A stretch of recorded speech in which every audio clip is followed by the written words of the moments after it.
ఆంధ్రప్రదేశ్లో ఢిల్లీని తలదన్నే liquor scam జరిగింది అని టీడీపీ నేతలు ఆరోపిస్తున్నారు. దీనిపై ఆడిట్ నివేదిక చూస్తూ ఉంటే ఏ స్థాయిలో అవినీతి జరిగిందో అర్థమవుతోందని చెప్తున్నారు. ఏకంగా 16,000 కోట్ల రూపాయల అవినీతి జరిగింది ఎక్సైజ్ శాఖలో అని చెప్తున్నారు. 2019 నుంచి 2024 మధ్యకాలంలో ఆంధ్రప్రదేశ్ ఎక్సైజ్ డిపార్ట్మెంట్లో పెద్ద ఎత్తున నిధుల తరలింపు జరిగింది, పెద్ద ఎత్తున స్కామ్ జరిగింది. ఈ స్కామ్ విలువే 16,000 కోట్ల రూపాయలు. ఢిల్లీ లిక్కర్ స్కామే 2,500 కోట్ల రూపాయలు అంటూ ఉంటే ఏకంగా ఇక్కడ 16,000 కోట్ల రూపాయల అవినీతి జరిగినట్టుగా ఆధారాలు ఉన్నాయని చెప్తున్నారు.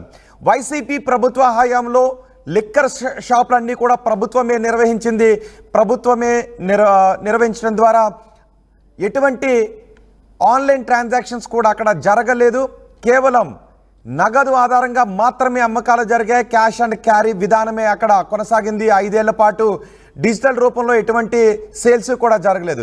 ఈ నేపథ్యంలో ప్రొడక్షన్, సేల్స్, బిల్లింగ్లో పెద్ద ఎత్తున అవినీతి జరిగింది అని టీడీపీ నేతలు ఆరోపించారు. దీనిపై సీఎం రమేష్ ఏకంగా పార్లమెంట్లో కూడా ఈ విషయంపై చర్చించారు. ఢిల్లీ లిక్కర్ స్కామ్ని మించి 10 రెట్ల స్కామ్ ఆంధ్రప్రదేశ్లో ఎక్సైజ్ శాఖలో జరిగింది అంటూ సీఎం రమేష్ కూడా ఆరోపించారు. దీనిపై ఇప్పుడు ప్రభుత్వం కూటమి ప్రభుత్వం సిఐడిని వేసింది. సిఐడి ఇన్వెస్టిగేట్ చేసింది, పెద్ద ఎత్తున దాడులు కూడా చేసింది. పెద్ద ఎత్తున డిస్టిలరీస్లో, షాపులలో పెద్ద ఎత్తున దాడులు కూడా చేసింది, ఆధారాలను సేకరించింది.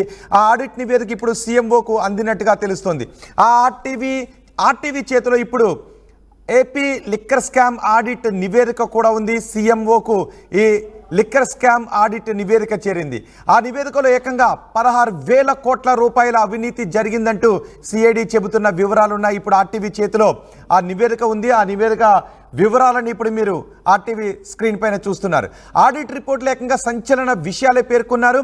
ఎక్కడెక్కడ అవినీతి జరిగింది అనేది పాయింట్ వైజ్ పేర్కొన్నారు. ఇప్పుడు నేను ఆ వివరాలు కూడా చెప్పబోతున్నాను. ఐఎన్పిఆర్ అనుమతి లేకుండా అప్పటి ముఖ్యమంత్రి పుట్టినరోజు వేడుకల కోసం పెద్ద ఎత్తున కోట్ల రూపాయలు ఖర్చు పెట్టారు. 3 కోట్ల రూపాయల పైబడి ప్రకటనలు ఇచ్చారు ఎక్సైజ్ శాఖ అధికారులు. ఐఎన్పిఆర్ అనుమతి లేకుండా ఏకంగా 3 కోట్ల రూపాయల పైబడి ముఖ్యమంత్రి బర్త్డే కోసం ప్రకటనలు ఇచ్చారు అంటూ ఈ ఆడిట్ నివేదికలో పేర్కొన్నారు.